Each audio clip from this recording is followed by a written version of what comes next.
It's 7:46 in the morning. It is the voice of Indiana County, WCCS 101.1 FM, AM 1160. Tell you what, first guest of the week, we're already out of control. That's the way that it works around these parts. Brian Jones is with us, IUP Lively Arts Theater Department professor, more properly put. And there's a new show coming to IUP, and a new guest who is actually brand new to Indiana. Absolutely. Yeah, you bet. And DeMone, you're telling me you'd never even heard of the place I've before. never even heard of the joint. Never even heard of the joint. But I'm glad to be here. Brian is going to introduce him. Yeah. Brian, a blossoming romance, huh? A blossoming romance, yeah.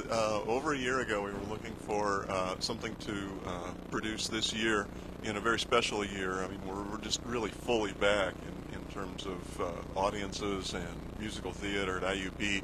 And I thought, what a wonderful idea to see what Joe York, one of our alumni who's been out writing and performing, and he's with Pittsburgh Musical Theater, and I think he's doing some teaching over at Lincoln Park High School now. But he and his writing partner, Holly Elspach, have been working on a piece called A Blossoming Romance. And it's just big spring fun and kind of quirky and kind of magical realism. It's just an exciting piece. And I said, well, Joe, would you give us a crack at making the first version of that? Because it takes a long time to put a musical together. We're giving its first set of legs. And I cold called DeMone, and I said, DeMone, I hear you'd be just the right person for this job. You want to come to Indiana? And he was confused at first. And, As everybody is. And you want to come to Indiana and direct this musical? I'd love to have you here. And lo and behold, I was all set to be turned down. And DeMone said, well, this sounds really interesting. I love producing new works. DeMone is a Broadway actor, but also has been doing some directing in regional theater and is the artistic partner to Avant Bard Theater in Virginia. And so he's been doing new work as a function of his portfolio of work. And I guess I pitched it okay. You did. Good job, Brian.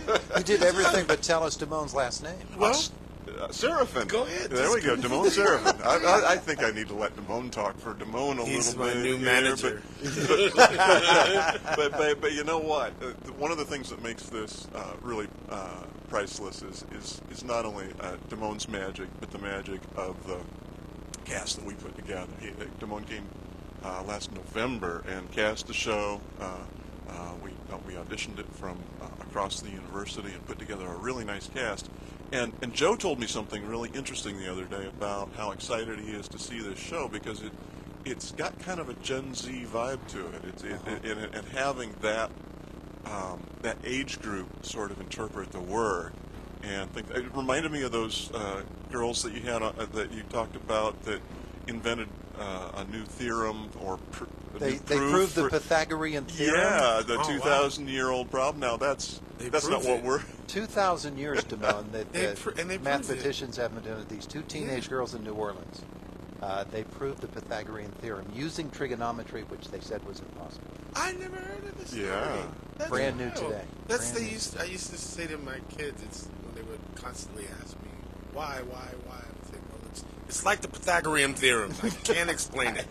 It just is. Unexplainable until these two just came is. along. Now I can't use that excuse anymore. Hey, DeMone, you come here to Indiana, a place you've never heard of before. Never heard of it. Never heard of it. And a play that is brand spanking. A play that is brand spanking new. This is both really exciting. Brian is right. When we first talked about coming to Indiana, I thought, oh, I love it. See, my girl Sylvia McNair teaches out there at IU. Oh, no, IUP in Pennsylvania. There's an Indiana in Pennsylvania. Do you even know who's the most famous resident from here? What's his name? Oh, Jimmy. Jimmy Stewart. I never even knew he was from here, but it was a great invitation because I do love doing new works, and particularly as we're coming through these pandemics, it seemed to be a good musical to kind of put on its feet. And so, yeah, I jumped at the opportunity to come and do the work. Well, let's talk about the play before we talk about your impression of Indiana. Sure.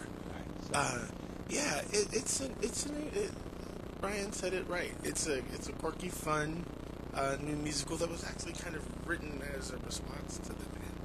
Right? The composers were writing this piece, and they were inspired by one of the biggest kind of throwbacks to that Hollywood classic musicals of MGM, La La Land. They had written it kind of with an inspiration of that work. It is about love between the quirkiest of people and the quirkiest of places, and that despite the quirkiness, love is possible. Like a flower, it blossoms, but then it has its season, and so as it blossoms beautifully, it also has to die. And so this kid who falls in love with this strange creation, who had never experienced love like that before, experiences love in its full gamut, and the kind of the blossoming of it, and then its deterioration. And so I thought that was cool. I thought that was fun. Magical realism at its best. As a brand new production, nothing's ever been done with this before. Nothing. And so you have a blank slate to work with. Very much so. I think there was maybe a workshop. Was there a workshop? There was barely a workshop. I mean, it was a sing-through of some sort. Yeah, And because of the pandemic. Yeah. And so, it is brand spanking new, which means, we get to be a part of the kind of the jiggering process of figuring out what works, what doesn't work, what could be clearer, what's overboard in terms of its in terms of its reach. And we've got a great cast. We've got two great casts. Part of the process when I came here, we were in the middle of auditions, and I said to her, because there was wild array of talent, right? And I looked at Brian and I said, am I here because I was a professor at one point too, am I here strictly as an academic, or am I here as a professional? Because as a professional, I'm real clear. I know what I'm doing here. If I'm here as an academic, then I think we got a problem here, because we got these great people who for sure would be our go-tos. But then we have these people who are like diamonds in the rough. And if our job is to teach and expand, then they need an opportunity as well. So we thought we would just do it. So I jumped all over that. Yeah, sure. And went, oh, well, let's do more. Yeah. Which the faculty who work with me, if they're listening right now, are laughing their heads off, because I do get into trouble that way. But the opportunity to put together a tulip cast and a rose cast. And everybody's on stage every night. It's really interesting. But there are 4 principal roles, and then a really dynamic ensemble that are flying in and out of the scenes with various costumes and props and making the action happen. And so on any given night, well, that's pretty planned out. The Rose cast, the members, the principals in that group will play the ensemble roles for the Night of the Tulip cast. Changing out, so they've got to know not only their own main role, but they're also their ensemble role as well, and get the chair and the table to the right place on stage the next night. It's been remarkable, to do that, and the schedule hadn't changed. No, we added a cast, but with a singular schedule, which has also been wild to put it together as well, because now they have a work ethic that they wouldn't have had challenged were they not in this construct. It's been really great. Sadly, we're about running out of time here. Oh my goodness! No. Well, we better let people know when it is and how to get tickets. Exactly. Huh? Yeah. Well, it opens this Wednesday. We're right on the cusp. Wednesday night, 7:30, and every night this week until Sunday at 7:30.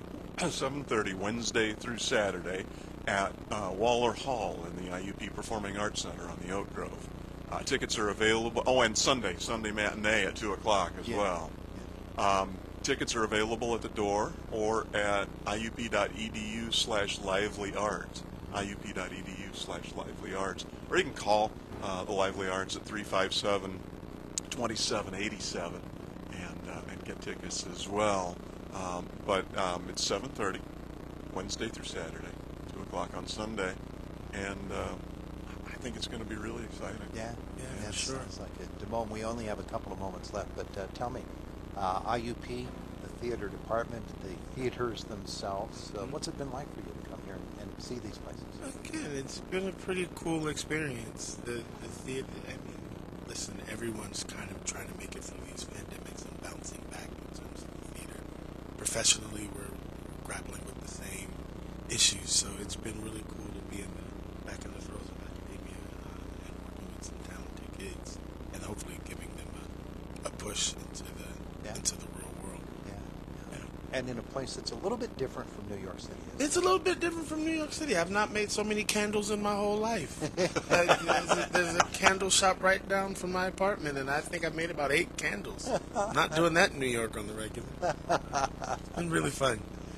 Good stuff that is going to be happening again Wednesday through Sunday at IUP. It's at Waller. And get your tickets and enjoy the show. DeMone, good to meet you. Yeah, good to meet you too. Say hi to me if you come see the show. We'll do that. Yay. Brian, good to see you again. Good to see you as always, Todd. Yeah. It is the voice of Indiana County, WCCS, 101.1 FM, AM 1160. Fox News coming up at the top of the hour. We follow that with Josh Woodison from our WCCS newsroom. Joe Block of the Pirates will be joining us in our next half hour. And we've also got Candace Flanders coming from the Salvation Army in our next hour. It's Indiana in the Morning, always presented by First Commonwealth Bank.